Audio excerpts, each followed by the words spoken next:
Muy bien, jóvenes, el siguiente tema a evaluar es hepatitis virales, importante. Vamos a hacer una revisión rápida. Es un tema que también deben de ver algunos aspectos en gastro.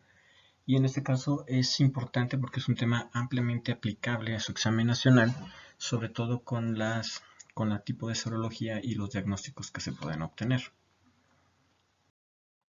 Hepatitis aguda, recuerden que hepatitis aguda es realmente lo que ocasiona la infección por virus de hepatitis.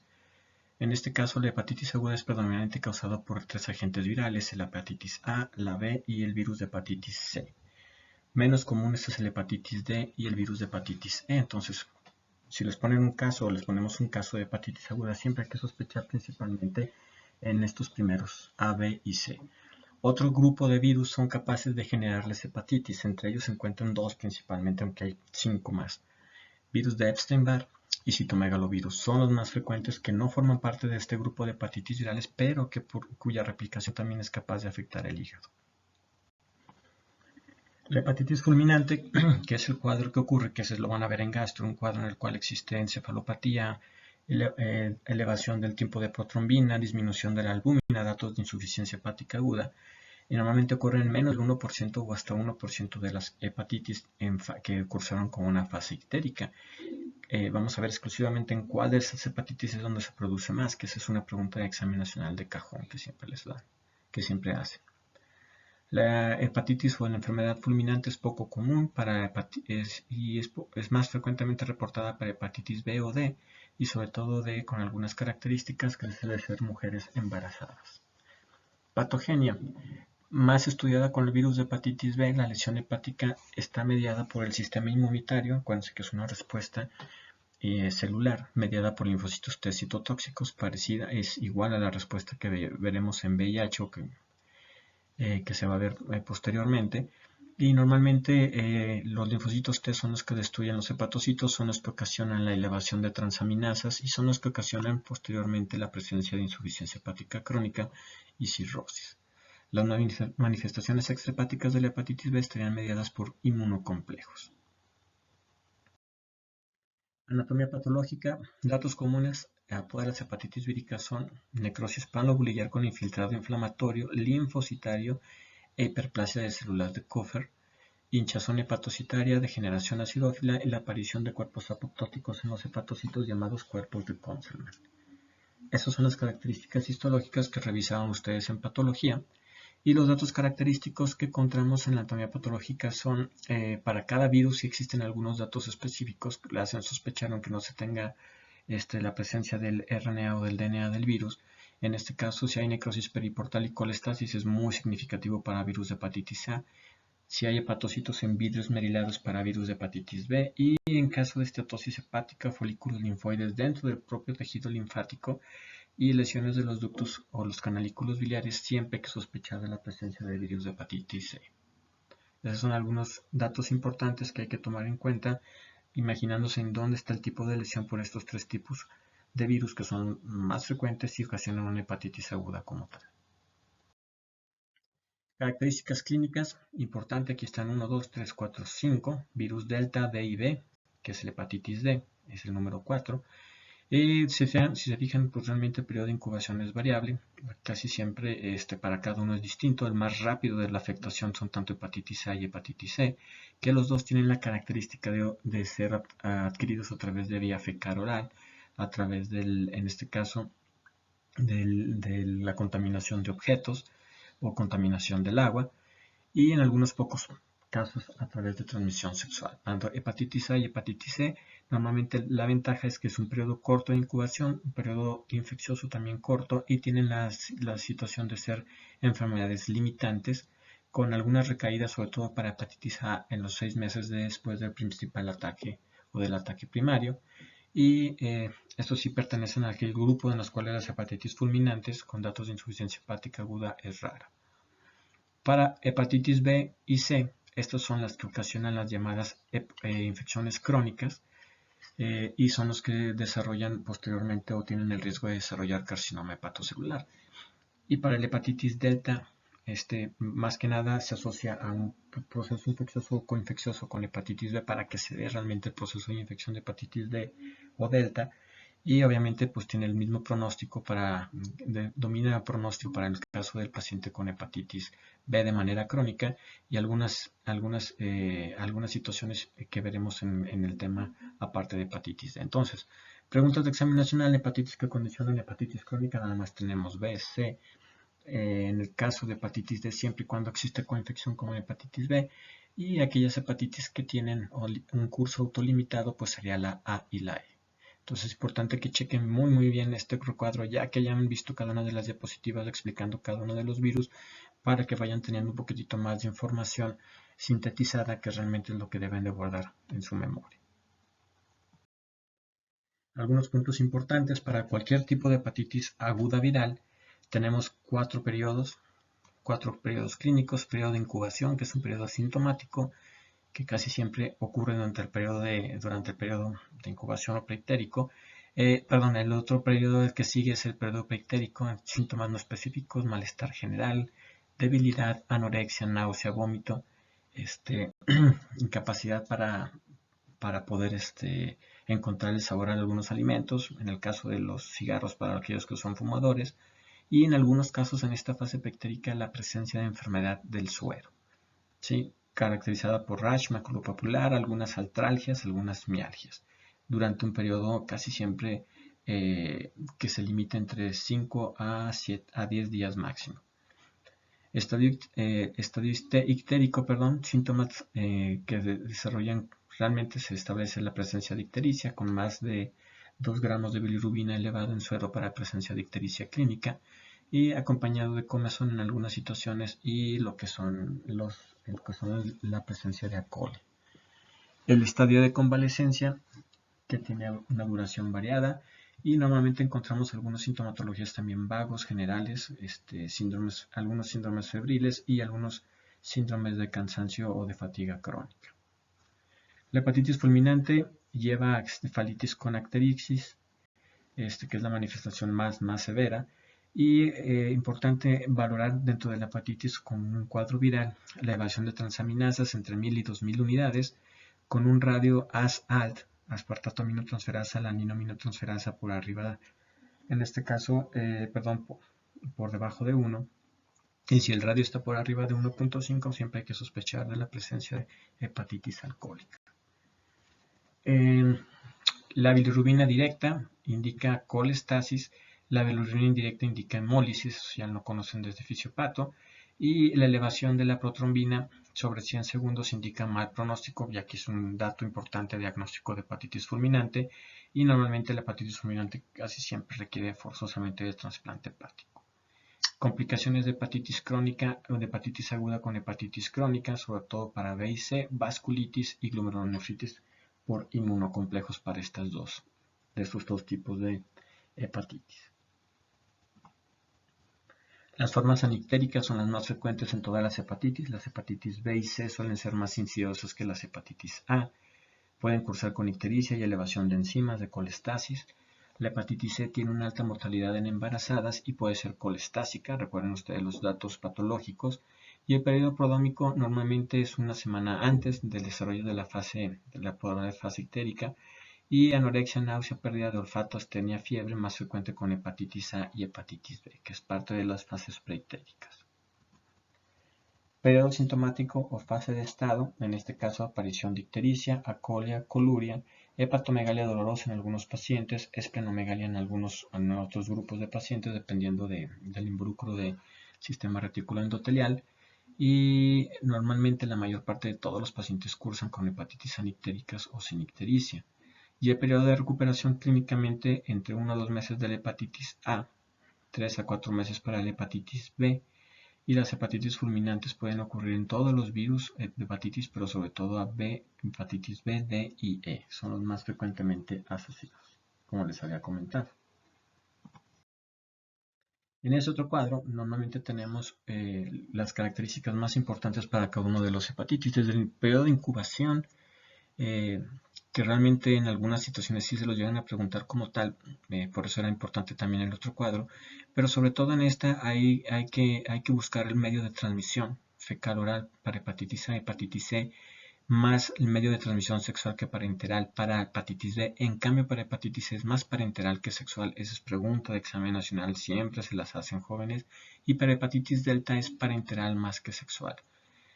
El caso de hepatitis fulminante, el que es más presente es para hepatitis B, C y D, pero dentro de B, C y D, el más que se llega a presentar es hepatitis B, es el que predomina, siempre es el primero, y en el cual hay que sospechar ante la presencia de un cuadro clínico de hepatitis fulminante. Los síntomas, realmente los síntomas son más presentes, o los cuadros o las características de los cuadros sintomáticos o las etapas son más presentes para hepatitis B. Hepatitis C casi siempre más del 20% son los que cursan sintomático, pero el 80% son asintomáticos. Y en el caso de hepatitis A, que se supondría que debería ser más frecuente para nosotros en países en desarrollo, es importante establecer solamente el cambio en el tipo de orina, en lugar de tener acolia como en las fases ictéricas, normalmente la orina oscura o la coluria, y en algunas situaciones de ictericia solamente para hepatitis A. Portadores o una forma de evolución a ser un portador, en este caso solamente lo tenemos con hepatitis B, C y D. Cronicidad para hepatitis B y C y más para hepatitis C que para B. Eso es importante que vayan haciendo sus diagnósticos diferenciales de quién es más predominante el estado de cronicidad, el estado de portador, en quién más se presenta la hepatitis fulminante, porque eso sí se los preguntan constantemente. Algunas otras situaciones asociadas, en este caso, serología. En la serología, si se fijan, para hepatitis B tenemos múltiples anticuerpos. Tenemos también la capacidad de tener una reacción de cadena polimerasa para el tipo de la información genética de DNA del virus. Para hepatitis C, realmente la PCR para encontrar el RNA del virus y algunos anticuerpos es lo que establece el diagnóstico. Y para los demás, realmente las fracciones de algunos anticuerpos son los que nos permiten establecer prontamente el diagnóstico.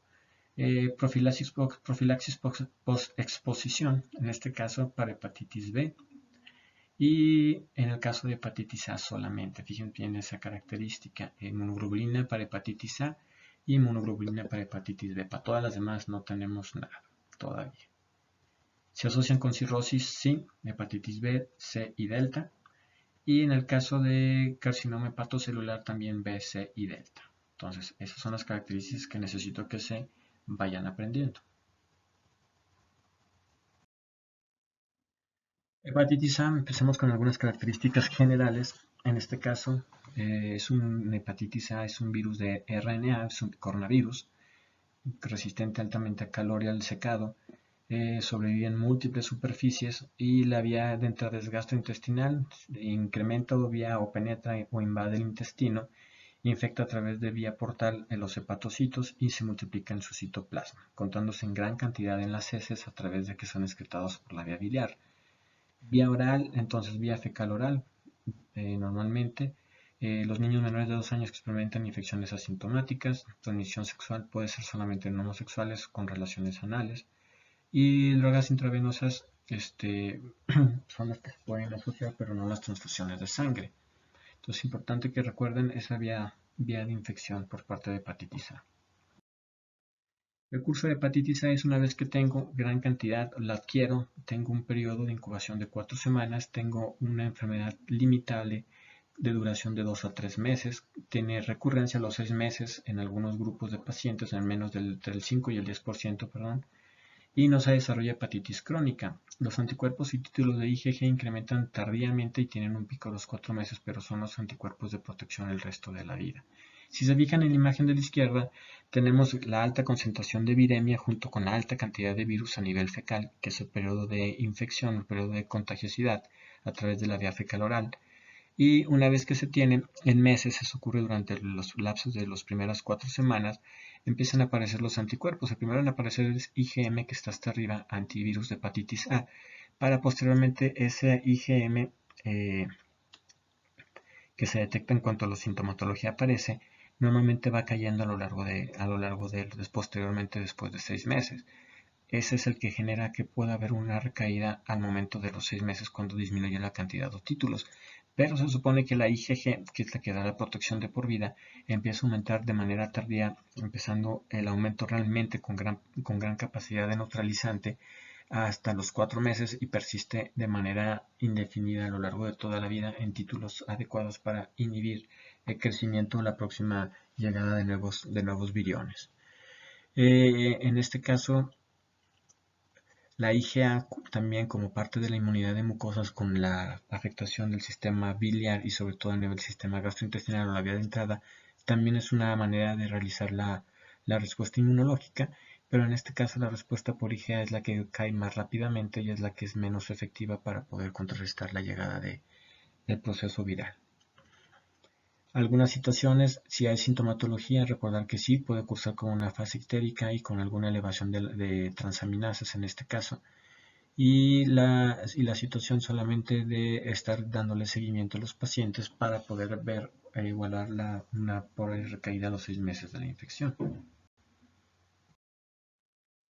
El tratamiento se cuenta con profilaxis con inmunoglobulina, que es lo que se refería a los cuadritos azules que vimos. Es recomendada la profilaxis con inmunoglobulina para aquellos pacientes que atienden o que forman parte o que se encuentran como trabajadores de días en lugares en donde se atienden pacientes, en este caso el paciente del estado hospitalario, contactos con lo que son roomies.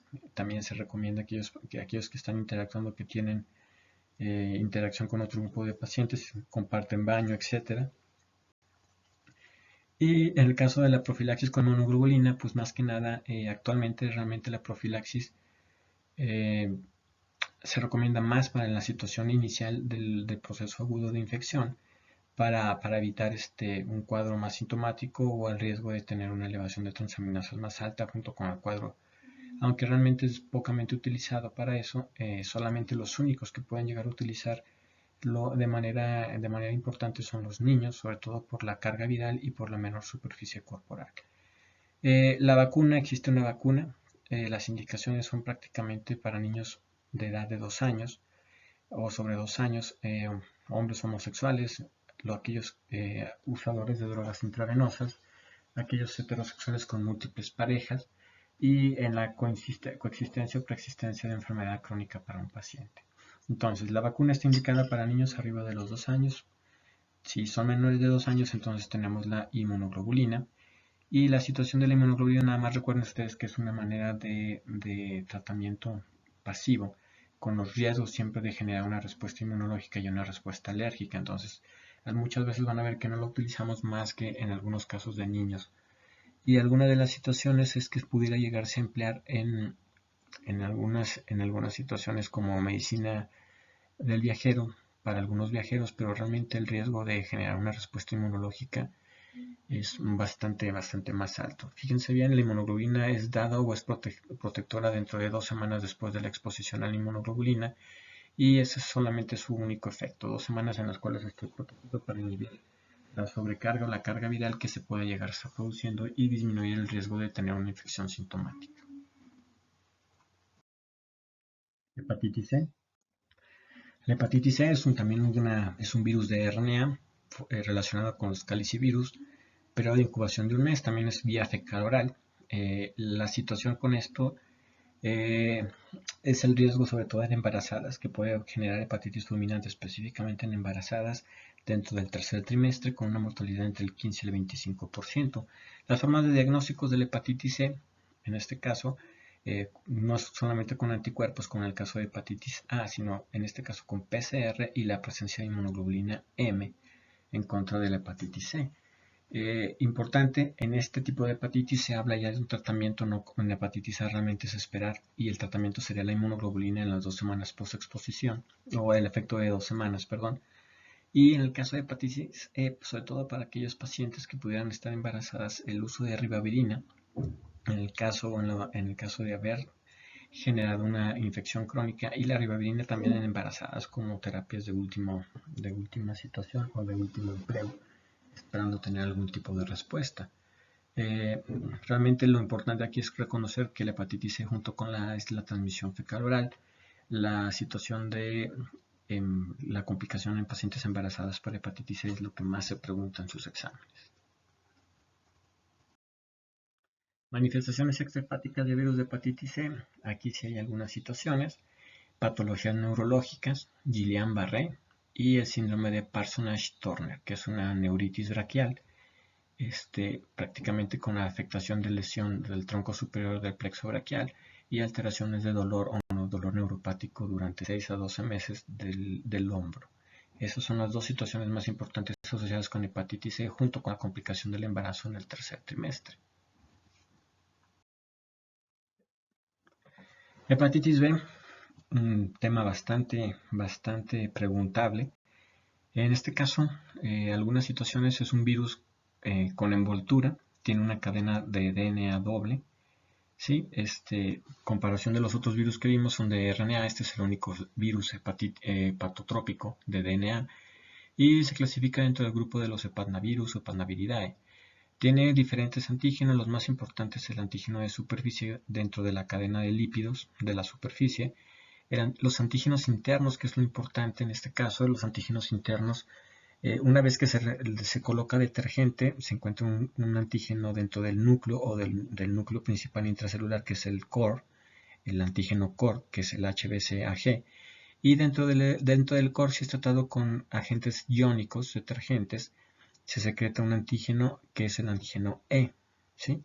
O más bien se elimina lo que es el antígeno core y dentro se encuentra el llamado antígeno E. Entonces el antígeno E y el antígeno core o C pertenecen o no son intracelulares. El antígeno E también es el que mayor predominantemente indica una replicación activa viral. Es el llamado antígeno de secreción del core, que se le llama así el antígeno E, ¿sí? Dentro de los hepatocitos, recuerden que realmente la lesión celular de los hepatocitos es mediada por los linfocitos T citotóxicos y normalmente tienen la característica de integrar su gen de DNA o su grupo de DNA de doble cadena, y esto es lo que incrementa el riesgo de caer en el carcinoma hepatocelular a lo largo de los años. En la imagen de la derecha realmente se muestra la aplicación de esos detergentes iónicos o no iónicos, y encontrando que pues el antígeno E, que está hasta abajo, es el antígeno que se encuentra dentro del núcleo y es el último antígeno. El antígeno E o la persistencia del antígeno E implica la situación de replicación viral activa. Entonces, en orden de profundidad o de estructuras internas siempre es el antígeno de superficie, el antígeno core y el antígeno E en ese orden. Entonces, recuerden que el antígeno E también se le conoce como antígeno de secreción del core.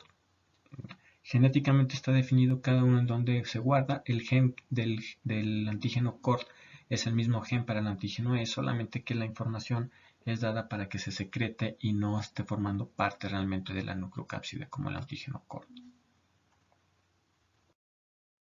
La hepatitis o el virus de hepatitis B, otra micrografía electrónica para aquellos que dicen que no existe. En este caso tenemos el virión de hepatitis B en la flecha más grande, completo, y hacia el lado, hacia abajito, vemos una flecha más chiquita hacia abajo, en el cual encontramos un bastoncito o un palito, el cual realmente es el antígeno de superficie. Y en el caso de una pequeña esfera, que son los componentes realmente antes de formar el virión, que ya está conformado o formado en la flechita más grande. Esto como se ve en foto, se ve de esta manera. El virión completo, que es lo que vemos en la flecha grande, compuesto por su antígeno de superficie, su superficie o su envoltura, o dentro de la envoltura, perdón, el antígeno core, el DNA o el genoma de DNA, la polimerasa de DNA, y dentro del antígeno core, el antígeno de secreción, que es el E. Si elevamos o vemos la estructura del antígeno de superficie que forma parte de la envoltura, realmente el antígeno de superficie es un bastoncito como se muestra en la micrografía electrónica, y normalmente debería de verse de esta manera, nada más que se acopla o se modifica estructuralmente su forma, en este caso para formar parte de la envoltura del virus de DNA. Epidemiología de la hepatitis B, aquí es importante su extensión de persona a persona. Previamente la transmisión era principalmente por transfusiones sanguíneas y así se sigue estableciendo, pero obviamente la transmisión es mucho más baja en estas fechas, ya que mejoró mucho la detección de hepatitis B en productos sanguíneos. Y actualmente aquellos pacientes o aquellos grupos de personas con abuso de drogas intravenosas con el riesgo otra vez pues, de la punción de agujas. Es el siguiente grupo de importancia en los cuales prácticamente se encuentra mayor incidencia de la presencia de hepatitis B. De igual manera, el reuso de agujas para los tatuadores es un factor de riesgo. A comparación del VIH, el virus de hepatitis B reside en fluidos, orina, saliva, bilis, semen, leche y secreciones vaginales. Algunos son igual que el virus de VIH y en algunos es distinto. Fíjense bien, sobre todo para la presencia en orina. Casi siempre VIH requiere que sea presente junto con sangre alguno de estos líquidos. En este caso, para hepatitis B no requiere la presencia de sangre. Eso es importante que lo recuerden. Y ¿cómo sería eso? Pues si tengo orina con hematuria micro o macroscópica es el riesgo para VIH, pero si es en este caso en orina solamente, sí es un riesgo para obtener hepatitis B. Por lo tanto, es mucho más frecuente o tenemos mayor cantidad de incidencia de infección por hepatitis B por exposición a líquidos, ¿sí? Y exposición a agujas que para virus de VIH. Es importante que lo recuerden. En la práctica de VIH tendremos allí específicamente las frecuencias en las cuales se llega a producir la transmisión a través de picadura de aguja. Para virus de hepatitis B es el 30% de frecuencia. Contacto con mucosas, con líquidos o fluidos infectados pueden transmitir la infección a homosexuales, heterosexuales, neonatos durante partos vaginales y residentes de medios ambientes o instituciones mentales. Eso es lo más importante que deben recordar para hepatitis B. Tiene mayor frecuencia y mayor capacidad de infección de transmisión que VIH y que hepatitis C. El ciclo de replicación del virus, normalmente tenemos el virus que ingresa, en este caso pierde su envoltura y ingresa y realiza la aplicación de su transcriptasa reversa de DNA, ¿sí? Y es el único virus o es de los pocos virus que producen un genoma de DNA por transcripción reversa con un RNA como calca o como empleo de un RNA de manera para establecer la copia del DNA y establecer la inscripción o la integración del DNA dentro del núcleo y de la información genética de la célula. Es realmente en este caso contrario pues a la transcriptasa reversa. En este caso no, más bien es igual al VIH en este sentido, porque la transcriptasa reversa copia el RNA a pesar de que tiene una información de una información genética y es un virus de DNA, realmente necesita la transcriptasa reversa para agarrar unas cadenas de RNA templado y transformarlas en DNA y ahora sí acoplar o integrar el DNA a lo que es la célula huésped. Una vez que la integra, pues se genera el proceso de formación de viriones y de síntesis que se observó o que se observan de manera general en la mayor parte de todos los virus.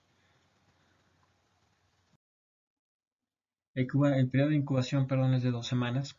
Tiene un periodo de enfermedad aguda que es muy similar a la clínica de hepatitis A, con la fase preitérica, fase ictérica, etc. Y la infección persistente se desarrolla de acuerdo al grupo de edad. Entre menor grupo de edad es mayor la situación o el riesgo de tener una infección persistente o crónica, 90% para infantes, de 20 a 50% para niños en edad preescolar, en 1 a 5 años de edad y menos de 5% por adulto. Esto también es importante que lo aprendan, ya que también es bastante preguntable en su examen. Diagnóstico es hecho a través de lo que es las pruebas serológicas. En este caso nos guiamos más por pruebas a fase de anticuerpos. Tenemos el anticuerpo o el antígeno de superficie de hepatitis B, que va a generar anticuerpos. Ese antígeno aparece 10 semanas después de la exposición y persiste durante un lapso de 4 a 6 meses. Su persistencia de más de 6 meses indica enfermedad crónica. Eso es importante, es pregunta de examen. Y los anticuerpos ante el antígeno de superficie frecuentemente se desarrollan después de que desaparece ese antígeno de superficie y normalmente esos anticuerpos contra el antígeno de superficie persisten de por vida y eso es lo que nosotros medimos con las pruebas de cribado por ELISA cuando estamos haciendo o estamos estableciendo una prueba de cribado o de riesgo para hepatitis B. ¿Okay? Obviamente si no se han desarrollado esos anticuerpos, porque se tardan en desarrollar, acuérdense que en cuanto se tarda en disminuir el antígeno, tenemos un riesgo de que la prueba nos diga negativo cuando realmente sí puede llegar a tener un proceso de replicación por parte de hepatitis B y estableciendo la replicación de los antígenos de superficie.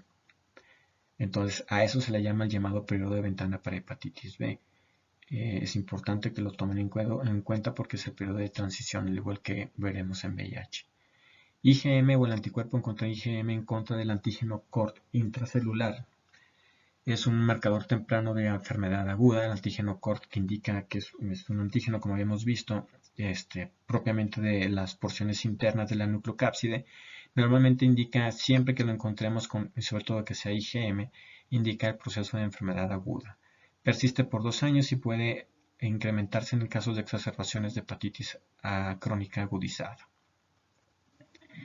El antígeno de secreción del COR, que es el antígeno E, indica replicación viral activa. Esa es la otra importancia de ese antígeno. Cuando desaparece el antígeno E y aparecen los anticuerpos en contra del antígeno E, que son los anticuerpos antihepatitis B, indica aclaramiento del virus. Y este antígeno E es el que principalmente puede tener situaciones de mutación y pueden estar presentes en algunos procesos infecciosos, y es parte de la clasificación que más se utiliza actualmente para establecer una hepatitis B crónica con antígeno E positivo o antígeno E negativo. ¿Ok? La cuantificación del DNA o la cuantificación por PCR del DNA viral solamente lo utilizamos para en caso de observar y ya la respuesta terapéutica para una enfermedad de hepatitis crónica. La infección aguda entonces para hepatitis B, 70% parecen subclínicas, con algunos fenómenos de sintomatología preitérico, síndrome astenia, dinamia, como hemos visto. 30% serán ictéricas, menos del 1% o hasta el 1% serán fulminantes, ya que es la principal que se asocia a hepatitis B fulminante. Y una vez que tienes hepatitis B fulminante, tiene un 60% de mortalidad. Factores de riesgo de infección crónica o progresión de hepatitis B crónica. Se asocian entre menor edad, como les había comentado, es el mayor riesgo. Eso es importante que no se les olvide. Aquí tenemos el esquema de estos anticuerpos y estos antígenos. Tenemos entonces la llegada o la presencia del antígeno de hepatitis E de secreción o la hepatitis de secreción del CORD, que es la hepatitis, que es el antígeno E. Y una vez que se desarrolla, se genera entonces una respuesta, se empieza a generar realmente la replicación activa en ese momento. Y en lo que es el antígeno de superficie, que se tarda un poquitito más de tiempo en aparecer, y la presencia de los anticuerpos IgM en este caso, los anticuerpos en contra del CORD o el hepatitis B, que también indican la presencia o replicación activa. Una vez que se obtienen las respuestas, si se fijan cómo van cursando primero la elevación de estos antígenos y de manera muy temprana el IgM anti-CORD o antígeno CORD de hepatitis B, empieza a aparecer la fase sintomática en el 30% de los pacientes con elevación de transaminasas, fase ictérica, y el antígeno de superficie de hepatitis B, que es el que más alza o el que más incrementa su nivel, va disminuyendo progresivamente hasta llegar a los 6 meses en cuanto aparece el anticuerpo de superficie de hepatitis B, significando pues la situación de ese anticuerpo de que realmente se está llevando o se está generando la respuesta inmune en contra de este antígeno propiamente que se encuentra dentro de la envoltura de la hepatitis B. La presencia de anticuerpos antihepatitis B en este caso del antígeno de secreción, también empiezan a aparecer un poquitito después de la disminución o del ingreso de los anticuerpos antígeno de superficie, y también establece pues el término de la fase de replicación activa en el paciente. Importante reconocer que la transformación de IgM a IgG para el antígeno CORD, como se ve en la imagen de arriba, esta es la que sucede antes que la aparición de los otros anticuerpos. Entonces es una manera de poder nosotros guiar en qué fase va nuestro paciente para poder establecer la situación de definición de estadio o en qué clase o en qué estadio va, esta fase de infección por parte de hepatitis B. Estos anticuerpos y estos antígenos nos permiten establecer realmente en qué parte está nuestro paciente, si está con una infección aguda o una infección crónica, que eso es lo más importante que deben de reconocer.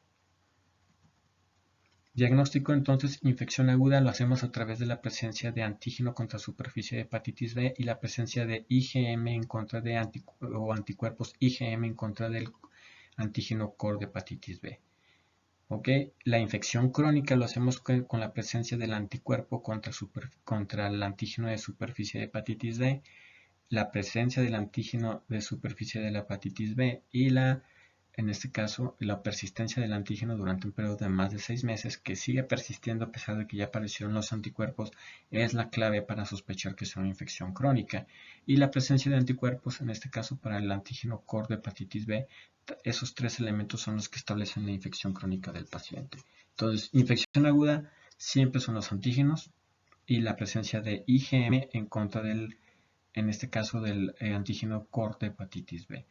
En este caso, es bien importante que se lo aprendan de esta manera, es mucho más sencilla para poder evaluar la siguiente tabla. Esta tabla entonces tenemos que establecer cómo es el diagnóstico de una hepatitis aguda por hepatitis B y hepatitis crónica por hepatitis B. En este caso, la hepatitis aguda pues sería realmente, como habíamos visto, la presencia del antígeno de superficie positivo. Tenemos la presencia de anticuerpos contra el antígeno CORT de hepatitis B, que son IgM, y la presencia de antígeno de hepatitis B E positivo en este momento, junto con la presencia de DNA viral o carga viral positiva. Entonces, si se fijan, con eso hacemos el diagnóstico de hepatitis aguda.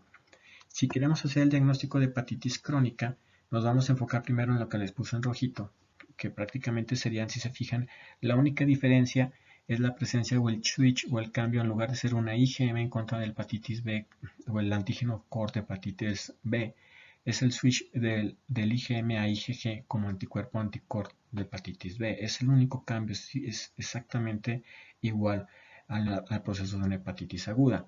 Si yo quiero saber si mi paciente fue vacunado o mi paciente es vacunado, solamente voy a encontrar positivos los anticuerpos contra el antígeno de superficie de la hepatitis B.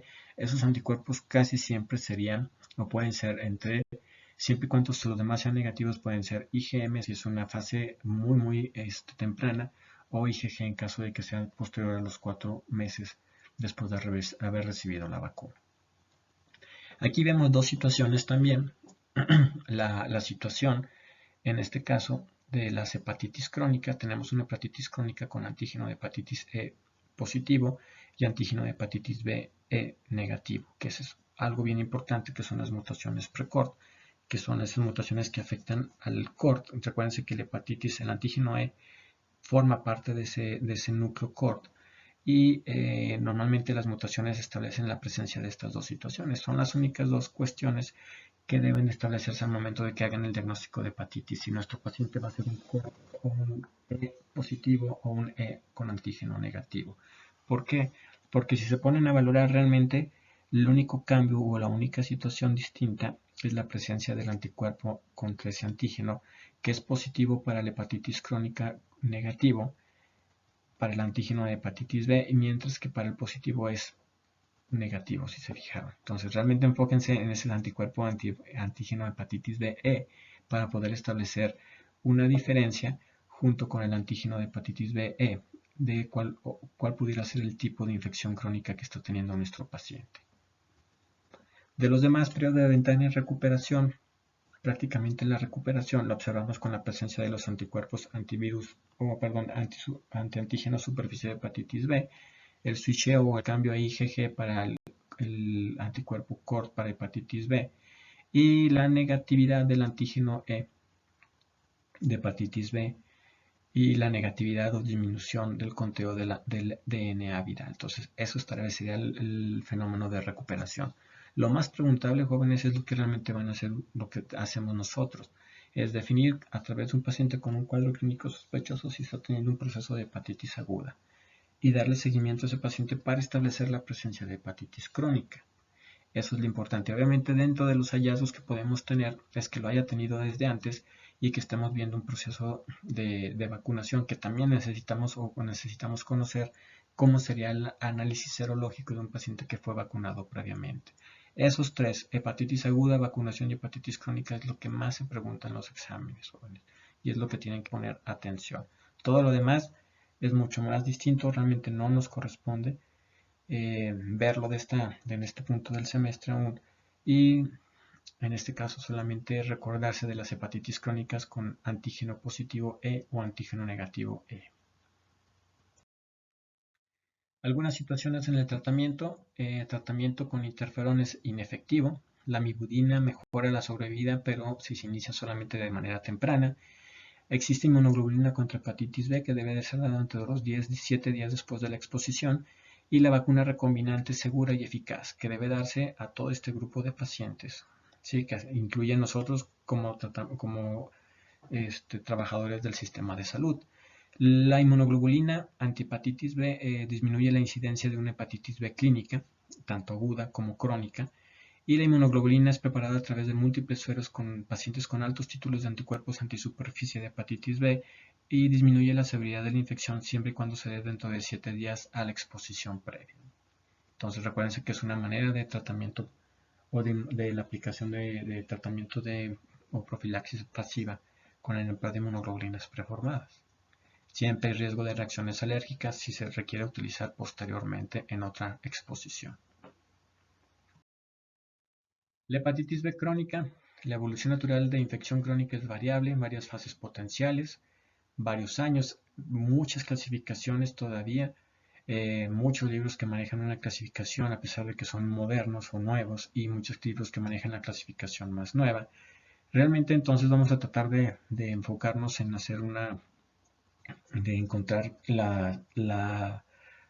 lo que es realmente lo que se parece en ambas clasificaciones. En esta primera clasificación se llama fase de replicación cuando existe gran cantidad o carga viral de hepatitis B, junto con enfermedad hepática y necroinflamación activas, con elevación de transaminasas, inflamación en biopsias hepáticas.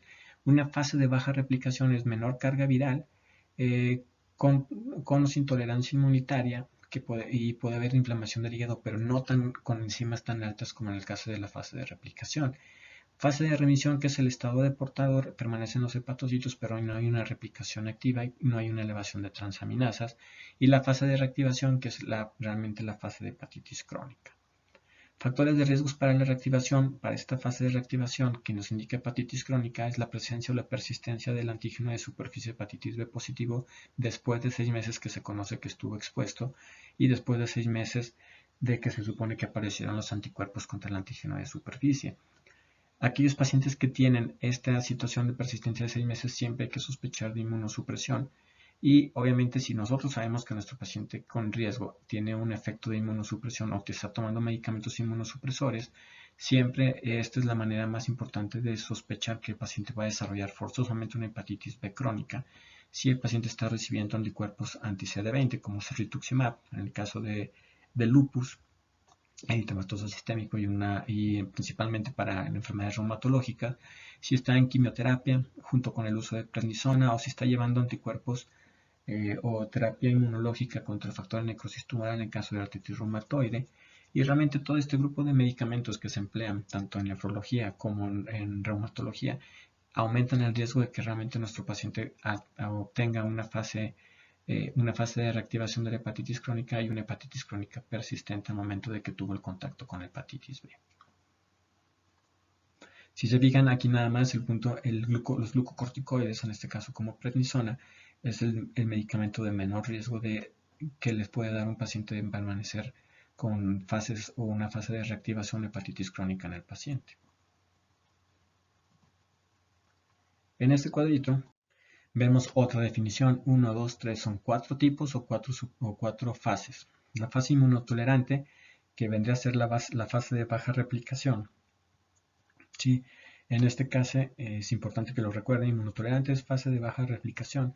Tenemos el virus, tenemos el riesgo, tenemos la persistencia positiva del antígeno E de hepatitis B, y tenemos un daño hepático mínimo. Tenemos menos cantidad de transaminasas elevadas, pero sí tenemos la presencia del virus de DNA, en este caso de la hepatitis B, persistiendo, proliferando. Este tiene una progresión de menos de 0.5% para cirrosis por año, sumatoria. Y nos vamos a la siguiente fase. Inmunotolerante se refiere a que la respuesta inmunológica ha tratado de frenar y la respuesta inmunológica realmente no está condicionando tanto daño a nivel hepático. Recuerden que es mediada por linfocitos T citotóxicos, mientras que la respuesta inmunoactiva indica que estos linfocitos T citotóxicos realmente le están dando en la torre a los hepatocitos. Generalmente se asocia al antígeno positivo de hepatitis B y tenemos muchas transaminasas elevadas, tenemos una gran cantidad de DNA viral, seguimos teniendo antígeno E de superficie presente y tiene un riesgo de avanzar a cirrosis de 2.5 hasta 5% por año. Esa sería la fase de replicación o sería el equivalente a la fase de replicación anterior. La fase inactiva es la fase, será la tercera fase, es una fase en la cual ya no se encuentra o la cantidad de virus de DNA están menores a 2000 unidades y tenemos ya un antígeno E negativo para hepatitis B. Tenemos inflamación en biopsias, fibrosis variable y también tiene un riesgo de 0.05% de avanzar a cirrosis por año. Mientras la fase de reactivación inmune, que son las recaídas, que puede ser favorecida por medicamentos inmunosupresores, como veíamos, el menos son los glucocorticoides. Aquí tenemos en la situación de tener otra vez transaminasitis o elevación de transaminasas, otra vez elevación del DNA viral, aunque en menor cantidad, siempre con la persistencia negativa del antígeno E de hepatitis B, y el riesgo es de 8 a 10% por año. Esa es la importancia de esta fase de reactivación inmune, que realmente después del proceso viral agudo o la infección viral aguda, las activaciones son las que más llevan a el daño o la progresión a cirrosis, jóvenes. Esa es la situación de importancia de tener un paciente controlado y sobre todo de tener un paciente clasificado con hepatitis B para darles un seguimiento y evitar esas reactivaciones lo más que se pueda. Entonces, la enfermedad crónica se define como la persistencia del antígeno B por más de 20 semanas o por más de 6 meses. En este caso, este libro lo divide en 3 estadios, aunque ya hemos visto 4. Si se fijan, van a ser muy similares. Fase replicativa inmunotolerante, hallazgos laboratoriales con límites normales, con alta cantidad de DNA viral presente. Fase replicativa inmunoreactiva, mucha transaminasitis, mucha afección, mucha hepatitis por la respuesta inmunológica, y la fase de portador inactivo o fase de estadio no replicativo, en este caso, que las dos mencionan este mismo estadio. En este caso tenemos aclaramiento del antígeno de hepatitis B y disminución de los niveles virales. Anticuerpos en formación indican la resolución de la infección con aclaramiento inmune y los hallazgos son normales. Recuerden entonces que en esta fase de portador o la fase no replicativa realmente tenemos una respuesta inmunológica que ha logrado inactivar o aclarar la mayor cantidad de la hepatitis, pero siempre tenemos el riesgo de reactivaciones de manera posteriores, que eso es lo que se le tiene que dar seguimiento. ¿Por qué? Porque acuérdense que se integró el DNA del DNA viral al DNA de los hepatocitos y siempre hay el riesgo de reactivación a lo largo de la vida. Los acarreadores o los portadores crónicos pueden progresar a cirrosis con falla hepática, y el riesgo de cirrosis, pues ya lo vimos realmente, como es el riesgo por año, y el riesgo también de carcinoma hepatocelular está incrementado. El tratamiento incluye, o la indicación de un tratamiento para estos pacientes incluye el rápido deterioro de la función hepática, la cirrosis o descompensación de una cirrosis compensada, es decir, también se le puede llegar a aplicar a pacientes ya con cirrosis por hepatitis B de tratamiento antiviral en este caso, y aquellos pacientes que reciben quimioterapia e inmunosupresores, y aquellas mamás que tienen niños que van a tener niños y son mamás con antígeno de superficie positivo que indica el proceso de hepatitis crónico. El tratamiento bueno, como dice ahí, manejo por especialista, realmente lo puede manejar realmente por especialidad, en este caso infectología, en algunas situaciones gastroenterología, normalmente se pelean entre ellos dos para dar el tratamiento, y se incluyen múltiples medicamentos. A lo largo de todo el proceso de tratamiento se han incluido múltiples medicamentos, entre los cuales se encuentra la mifudina, defovir, entecavir, telvidubina, tenofovir, que casi todos son análogos de inhibidores de la transcriptasa inversa, análogos de nucleósidos. El interferón alfa pegilado, que era un tratamiento que se empleaba en mayor medida, que se sigue empleando en algunos casos específicos para el virus de hepatitis B. Y en este caso el interferón alfa para gente joven con enfermedades compensadas y con genotipo de hepatitis B. Y realmente la mifudina posteriormente se conoció o se estableció que realmente no tiene un beneficio persistente a lo largo de la vida. Por lo tanto, cambiaron también algunas situaciones en los últimos años, y realmente cada año algunas veces sí se cambia el tipo de manejo con algunos antivirales que se llegan a emplear. Para el portador de hepatitis B crónico, se asocia un incremento de carcinoma hepatocelular. Desarrollan cirrosis con un riesgo anual de 1.6%, perdón, el 1.6% de riesgo anual para carcinoma hepatocelular que se va sumando. ¿Ok? Tratamiento, entonces el objetivo del tratamiento es conseguir la supresión de la replicación viral y evitar la progresión de enfermedad hepática. Indicaciones de tratamiento: todos los que tengan hepatitis crónica con antígeno E positivo o negativo. Es importante que pongan atención. Cualquier paciente con cirrosis, pacientes trasplantados, pacientes con hepatitis aguda con datos de gravedad o hepatitis aguda fulminante. 4 indicaciones básicas de tratamiento, de manera más sintetizada. Este otro cuadrito, antes de iniciar ya con el tratamiento, que es más sencillo, vemos las fases evolutivas de la hepatitis B crónica, en este caso ya subdividiéndola entre aquellos con antígeno E positivo o negativo, que independientemente que tengan uno o el otro positivo o negativo, ya vieron que se les va a dar tratamiento, y la terminología antigua, que es la tolerante inmune, hepatitis crónica replicativa. Realmente este cuadrito es mucho más sencillo de entender que las otras 4 o 3 fases que veíamos. Realmente aquí es, todo paciente con infección crónica es aquel que tiene la persistencia del antígeno de superficie más de 6 meses, aunque tenga anticuerpos presentes. Y si tiene el antígeno también persistente de hepatitis B durante ese lapso de tiempo, pues se lo considera en el grupo de antígeno E positivo. Si no lo tiene, es porque recibió mutaciones o hizo que no se expresara tanto este antígeno, pero también se considera la persistencia de superficie por más de 6 meses, también va a tener una infección crónica. Si se fijan, en uno u otro lado, si nos vamos a infección crónica, realmente tenemos el DNA de hepatitis B persistiendo. Sí, aquellos que tienen el antígeno E negativo tienen menor cantidad de copias, por lo tanto se supone que normalmente les debe de ir, o la progresión es mucho más lenta en algunas situaciones, y normalmente si no tienen afectación hepática con elevación de transaminasas, es normales, pero si tienen hepatitis crónica, realmente la elevación de transaminasas y la enfermedad hepática es moderado o grave, con el riesgo de cirrosis, es para ambos grupos. Aquí la gran diferencia entre ambos es la cantidad de DNA viral y la presencia del antígeno E, pero sobre todo el DNA viral es más positivo en mayor cantidad, generando replicación persistente para aquellos que tienen el antígeno E positivo. Esos son los que tienen mayor riesgo de tener mayor incidencia de cirrosis y mayor incidencia de carcinoma hepatocelular.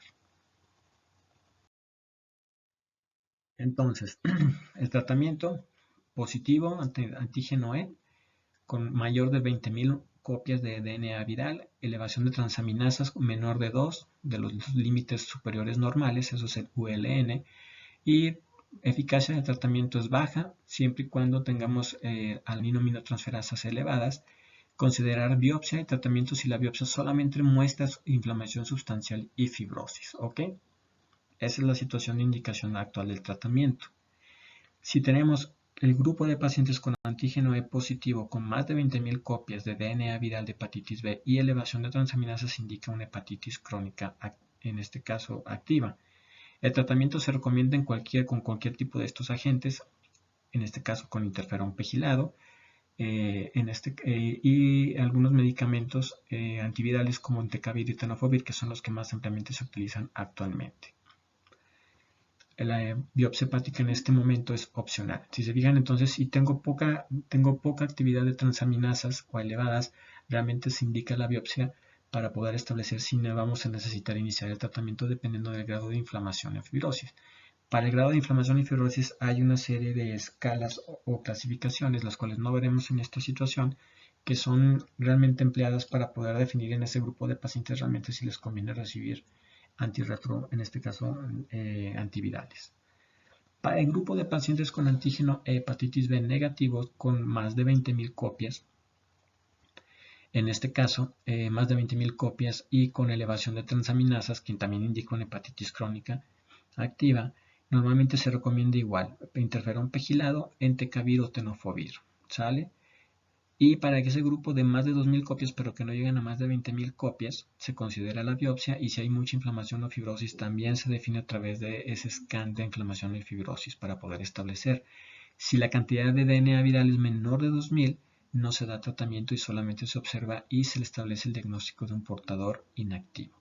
Entonces, si se fijaron bien, esos niveles de DNA por arriba de 20.000 o 2.000 unidades son súper importantes. Para el antígeno de superficie E positivo, entonces, si se fijan ahí arriba, realmente en esta situación, ya que tenemos, como les había dicho, mayor cantidad de copias de DNA viral, es importante establecer o haber establecido la presencia del antígeno E para poder determinar si se le va a dar o no tratamiento. Entonces, más o menos con este cuadro es la manera de guiarnos con el tratamiento actual. La respuesta a cada uno de los medicamentos que podemos emplear para aquellos con diferentes situaciones, o cuál es el efecto que tiene cada uno de los medicamentos. Interferón alfa, interferón pegilado alfa, que realmente es el que más se utiliza, el interferón PEG o pegilado alfa, tiene una negativización del DNA del 25%. Si ustedes lo comparan con los antirretrovirales tomados porque se ha inyectado, realmente tenemos mejores o más mejores medicamentos, como dice la gente, y tenemos el tenofovir con 76% de inactividad del DNA viral. Telvibudina también con 60% y entecavir con 67%. La mibudina realmente es menor, realmente no hay tanta diferencia, y por eso interferón pegilado y la mibudina realmente han quedado un poquitito más en desuso actualmente con otros antivirales. Tenemos pérdida del antígeno E y tenemos la seroconversión del antígeno E, también en ese caso en mayor cantidad para el interferón pegilado, pero pues realmente el único problema que tenemos es la persistente actividad. Realmente la cantidad de DNA persistente activo dentro del cuerpo es lo que nos indica la replicación activa que puede llegar a tener. Y nos vamos al otro elemento importante, que es la normalización de la aminotransferasas. 39% para el interferón pegilado, 50% para la mibudina, y para tenofovir 68%, telvibudina 77% y entecavir 68%. Casi 15 a 20 a 18% mucho más alta.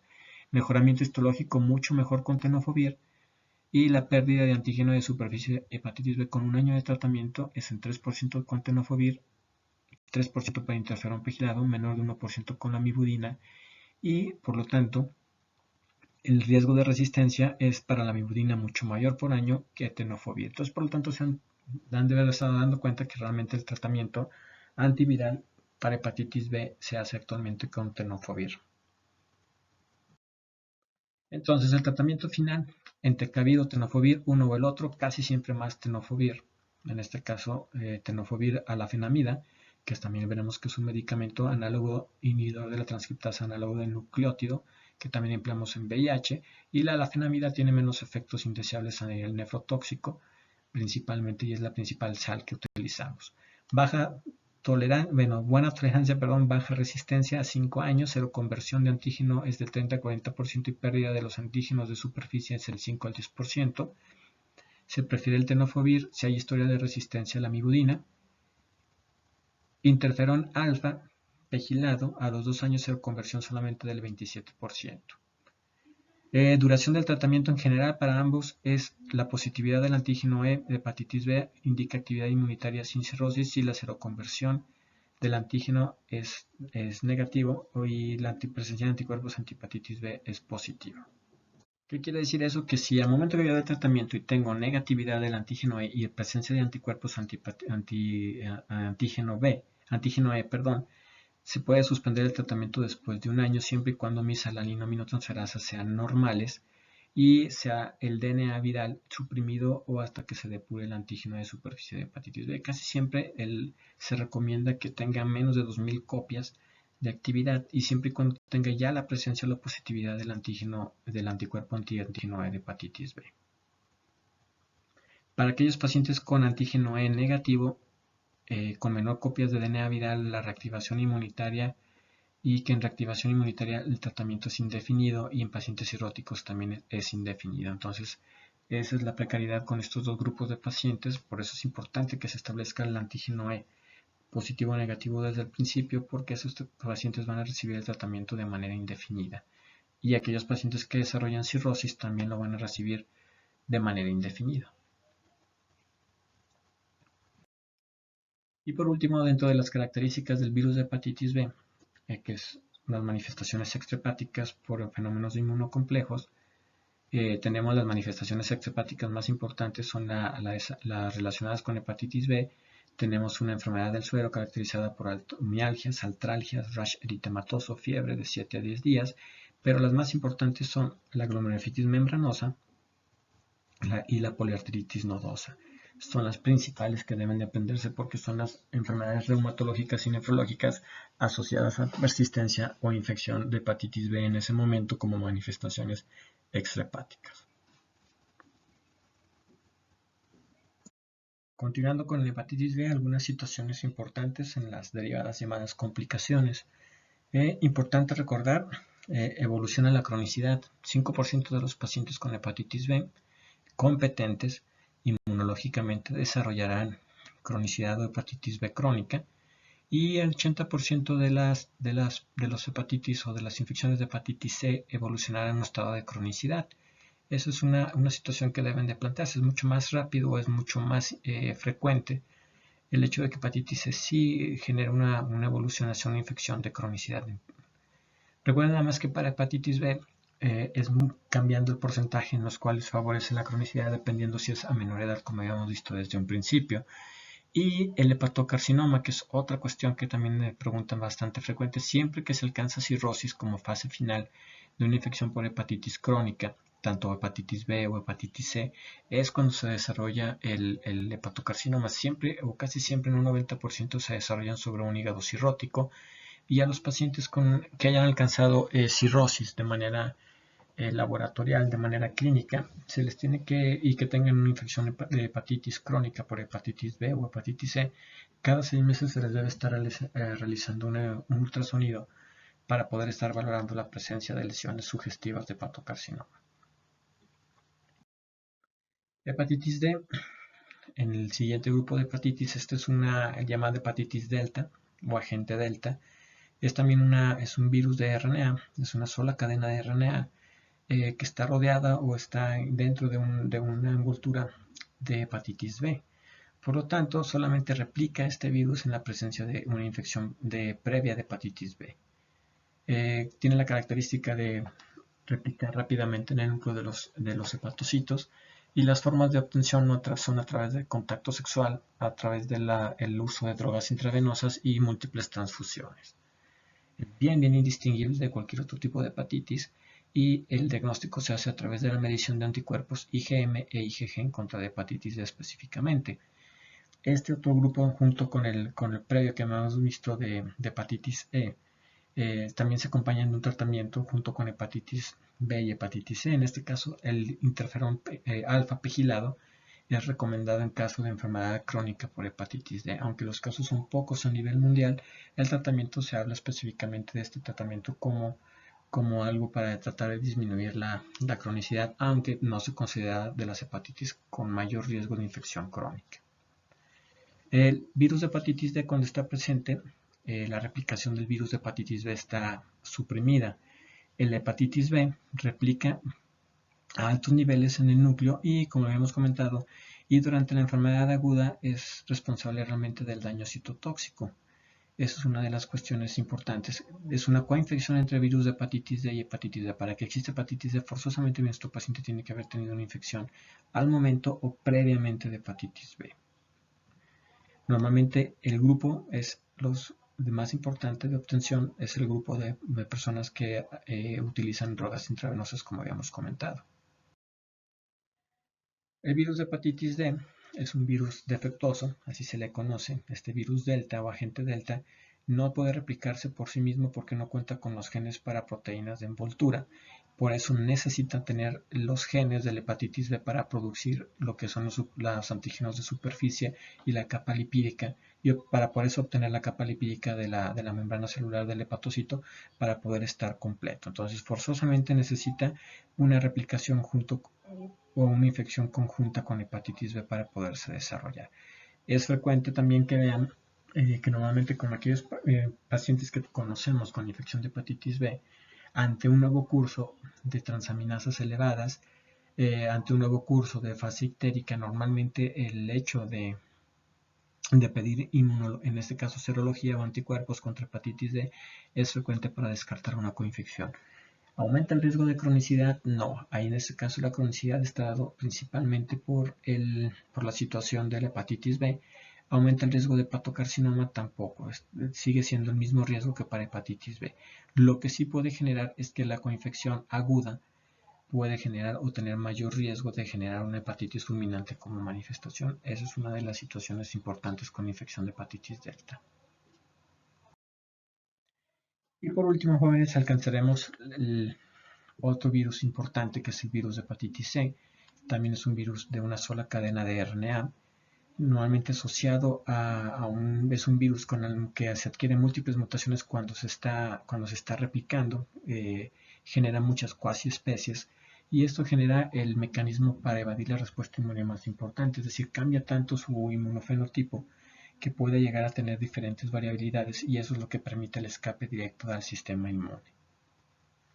Afecta solo hepatocitos en changuitos y en humanos, y normalmente los principales vías de adquisición, como veíamos en el cuadrito azul, es por drogas intravenosas, y en este caso es menos frecuente la adquisición a través de vía directa o vía vertical a través de vía materna neonato.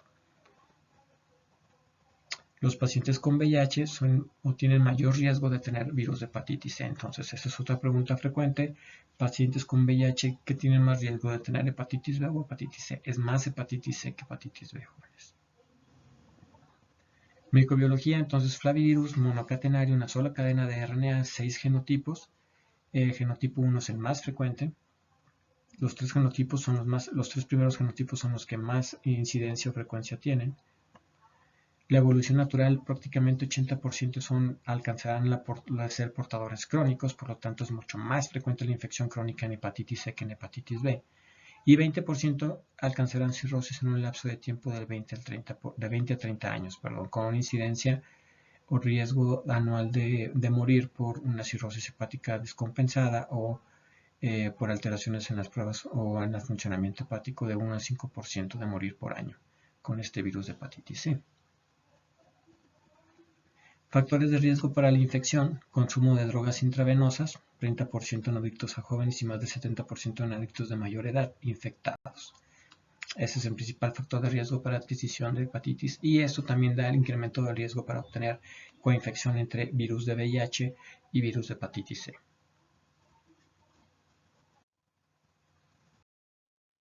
Algunas situaciones importantes para el diagnóstico y manifestaciones clínicas: periodo de incubación de 6 a 10 semanas. Solamente el 25% alcanzarán datos o fases de una hepatitis aguda. El resto, 50 al 70%, van a progresar de manera asintomática hacia una infección crónica, ese 75-80% del que hablábamos. Y el diagnóstico lo hacemos a través de la detección de anticuerpos a través de métodos de inmunoabsorbencia y dirigidos en contra de específicos de los antígenos de hepatitis C con un 95% de sensibilidad. La otra manera de hacer diagnóstico es a través de la reacción cadena de polimerasa para medir el RNA viral de monocatenario de este virus. Y con eso se obtiene también la medición de la carga viral para este virus. Pruebas diagnósticas, entonces: anticuerpos antivirus de hepatitis C, infección actual o pasada, positivas de 1 a 3 meses de posinfección, con una sensibilidad 97% después de 6 meses. El RNA monocatenario de virus de hepatitis C indica enfermedad activa, puede ser cuantitativa de 2 a 3 semanas post-infección. Es posible ya medir la presencia o la carga viral de 2 a 3 semanas.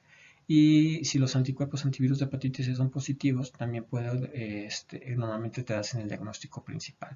Abajito, en el recuadro azul, mostramos realmente un poquitito más entendible cómo sería el proceso de diagnóstico. Tenemos entonces hepatitis aguda, que sería igual a la presencia del RNA del virus de hepatitis C obtenido por PCR, con o sin la presencia de anticuerpos contra virus de hepatitis C dirigido contra algunos antígenos específicos de su cápside. O en este caso.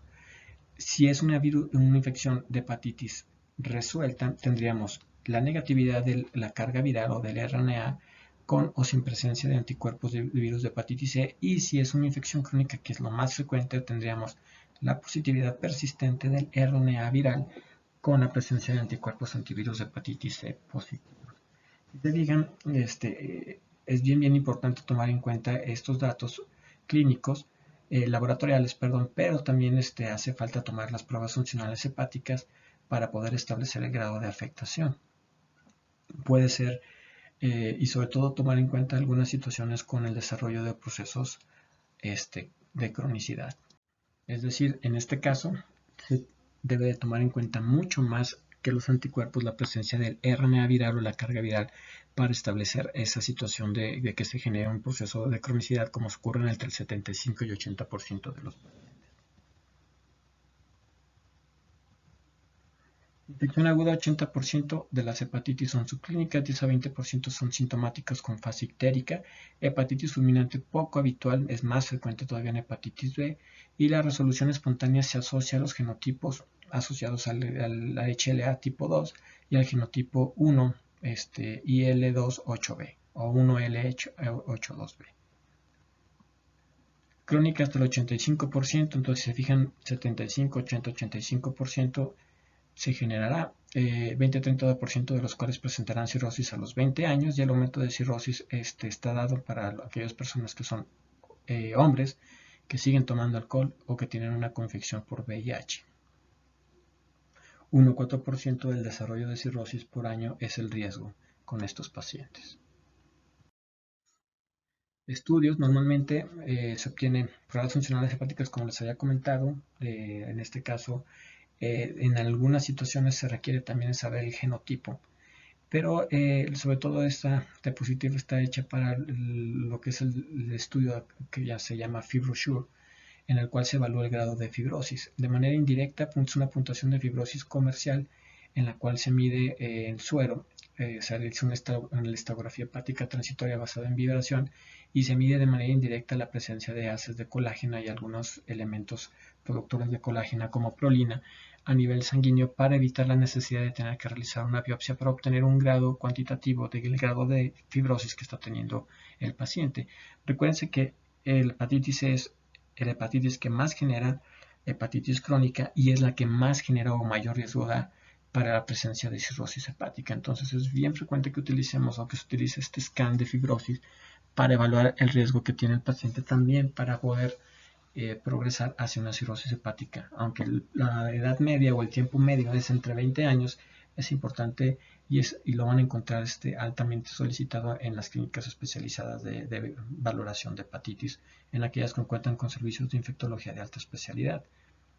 El manejo de la hepatitis aguda también es tratamiento sintomático, como la mayor parte de todas las hepatitis, y en algunos casos se puede considerar antivirales desde el principio, sobre todo si hay preocupación por insuficiencia hepática aguda y en este caso la situación de buscar la derivación en el caso de insuficiencia hepática a un trasplante hepático principalmente. Educación del paciente, prácticamente prevención de la infección a otras personas. Hay que discutir los modos de transmisión. Debe evitar donar sangre, actividades que puedan exponer a otros hacia la sangre, aconsejar a todos una vacunación de contactos cercanos para el virus de hepatitis D, ya que la vacuna para hepatitis C no existe aún. Y pareja monógama, riesgo de 1 en 190,000 coitos de obtener por transmisión sexual el virus de hepatitis C. Y en el caso de la educación de pacientes también enseñarles que la prevención de la prevención de la progresión de la enfermedad. Más que nada evitar otros factores para fibrosis hepática o para que se favorezca o acelere la fibrosis hepática como el consumo de alcohol, el consumo de tabaco, la obesidad, limitar el consumo de AINES en este caso y sobre todo en caso de mujeres pues limitar el riesgo de transmisión vertical y evaluarse realmente el hecho de que se puedan o no llegar a embarazar. El único factor o de los pocos factores que se conocen protectores es el café, para aquellos que nos gusta tomar café, pero de todas maneras es un factor que necesitas tomar entre 5 o 6 tazas de café al momento de tener la situación de riesgo. Tratamiento y pronóstico de hepatitis C. Entre los pacientes con hepatitis crónica, 20-25% progresarán a cirrosis en 20 a 30 años. Hepatitis C es una de las causas primarias del trasplante hepático, si no es que es la principal causa. Aumenta el riesgo de carcinoma hepatocelular y en este caso utilizamos múltiples medicamentos. Estos medicamentos que ayudan a lograr la meta. La meta del tratamiento, en cuadrito azul hacia abajo, jóvenes, es lograr una respuesta viral sostenida, SBR por sus siglas, que se define como la presencia de un RNA viral durante 12 semanas después de completar la terapia indetectable. ¿Sale? Esa es la definición de SBR. Normalmente o previamente el interferón pegilado alfa 2 combinado con ribavirin era el tratamiento de elección. Actualmente existe el grupo de medicamentos, así como los medicamentos antirretrovirales en el caso de VIH, son los medicamentos pertenecientes al grupo de AA, que por sus siglas significan antivirales de acción directa para hepatitis C, y normalmente son mucho más exitosos que el tratamiento previo con interferón alfa 2 o interferón pegilado 2 alfa 2. De este grupo de antivirales de acción directa, de AAs, están disponibles aquellos inhibidores de la proteasa, aquellos inhibidores de la polimerasa de RNA y los inhibidores del ensamblamiento de proteínas, el NS5A, y que son importantes para el ensamblamiento, pero también son importantes para la replicación y la liberación. Entonces, estos tres grupos de enzimas son los tres grupos a los cuales se dirigen los tres medicamentos pertenecientes a los antivirales de acción directa para hepatitis C. El más importante, actualmente los que más se utilizan son los inhibidores del ensamblaje de cápside viral, en este caso los llamados NS5A. Estos regímenes tienen la característica de ser ampliamente caros, muy caros, pero requieren un tratamiento de 12 a 24 semanas para obtener una mejor respuesta que un tratamiento más largo con interferón pegilado o ribavirina con los efectos indeseables que se veían en la primera parte del semestre. Indicaciones de tratamiento: hepatitis aguda. Si no hay remisión espontánea transcurridas 12 a 16 semanas, es posible el tratamiento con los mismos regímenes para virus de hepatitis C. Crónica, aunque es la menor cantidad de los casos. Y para el virus de hepatitis o la infección crónica por hepatitis C, el tratamiento recomendado es para todos los pacientes, excepto aquellos que tienen una disminución de la expectativa de vida, es decir, aquellos que por edad, aquellos que por situación de enfermedades o comorbilidades tengan un riesgo o una expectativa de vida menor a 3 años. Los regímenes aprobados de hepatitis C para el tratamiento de pacientes de novo o nuevos está formado por 1, 2, 3, 4, en este caso 4 tipos de medicamentos: ribavirina, interferón pegilado, los inhibidores de proteasa y los inhibidores del ensamblaje. ¿Ok? En este caso, 1, 2, 3, 4 son 5 medicamentos, perdón, si me faltaron los IP, los inhibidores de proteasa, los inhibidores NS5A y los inhibidores de la polimerasa de ARN. Interferón pegilado, como les comenté, se utilizaba desde el principio acompañado de ribavirina, aunque la respuesta ha sido mejor para otros medicamentos. Prácticamente aquí los medicamentos no nos vamos a ver como tal cada uno por grupo, simplemente nos vamos a ir al esquema que más se utiliza actualmente, aunque hay diferentes combinaciones también en diferentes lugares en Estados Unidos, en Europa, pero prácticamente utilizamos el primer esquema que se creó hace más de 4 o 5 años, por la facilidad de obtención y por el costo, que sigue siendo alto, pero no tan alto como otros medicamentos. Actualmente la combinación de drogas antivirales, en este caso el más común es la combinación de ledapivirine con sofosbuvir, cuyo nombre comercial es Harvoni. Es una combinación de dos drogas, una píldora o una pastilla por día. Contiene el inhibidor del NS5A, que es el ledapivirine, y un inhibidor de la polimerasa de RNA nucleótido, que es el sofosbuvir.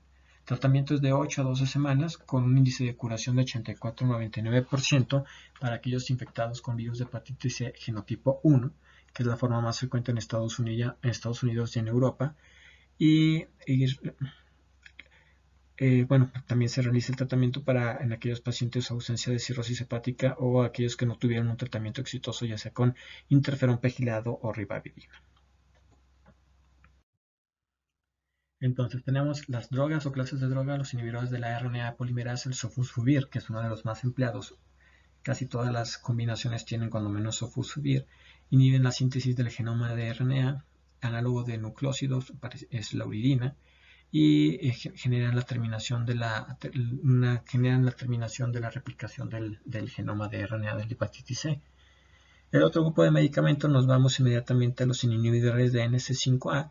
Estos inhiben la síntesis del genoma de RNA bloqueando la proteína NS5A, que es un factor requerido para la polimerasa de RNA y es un factor requerido también para el ensamblaje de viriones. Entonces, esos son los dos medicamentos que nos vamos a enfocar. El resto de medicamentos es importante reconocerlos cuando menos como grupo y mecanismo de acción, pero realmente estos dos grupos o estos grupos de medicamentos son los que más ampliamente se utilizan. actualmente. Recordando las imágenes, estas imágenes que ustedes vieron al principio del semestre, realmente recordar en dónde actúa cada uno de los grupos, pero específicamente cuáles son los dos medicamentos más utilizados, y realmente es el tratamiento de elección actualmente. Manifestaciones extrahepáticas, jóvenes. Las manifestaciones extrahepáticas prácticamente para hepatitis C es la crioglobulinemia mixta esencial como parte o manifestada clínicamente como vasculitis, esas manchitas, esas petequias, esas equimosis palpables a nivel de las pompis o a nivel de extremidades inferiores, es una de las manifestaciones más frecuentes, cerca del 25 a 30%. La presencia de glomerulonefritis membrano proliferativa, en este caso asociada a infección o a respuesta de complejos inmunes, es la segunda manifestación en importancia, que puede estar asociada a su vez con crioglobulinemia, y en la situación de enfermedad autoinmune predispuesta puede llegar a dar inclusive diabetes mellitus, porfiria cutánea tarda, líquen plano. Y como manifestación no dependiente de un mecanismo de complejos inmunes, que serían las crioglobulinemias y la glomerulonephritis membrano proliferativa y la destrucción mediada inmunológicamente en células beta para diabetes mellitus, se encuentran los llamados síndromes linfoproliferativos de linfocitos B, en este caso linfoma no Hodgkin. ¿Sale? Entonces, esas son las tres características o las tres enfermedades más frecuentes: crioglobulinemia mixta esencial, síndrome linfoproliferativo de linfocitos B y glomerulonephritis membrano proliferativa. Con esto terminamos una rápida revisión sobre virus de hepatitis. Recuérdense que lo más importante aquí es recordar las características de adquisición. El tiempo de incubación solamente llevaría a cabo en el caso de hepatitis B y hepatitis C. Hepatitis A, B y C, esos son de cajón que se los preguntan sobre todo. Y solamente recordar en el caso de hepatitis B, más que nada los serotipos, el modo de realizar los diagnósticos de infección aguda, de infección crónica, y para hepatitis C pues también tomar en cuenta los riesgos mucho más altos de hepatocarcinoma, de enfermedad crónica para hepatitis C. Realmente el tema es cortito, así es que es importante darle una leída, y se acompañará del tema de virus de VIH, que ya ahorita saben que la principal infección o coinfección hepática con virus de VIH es el virus de hepatitis C. ¿Sale, jóvenes?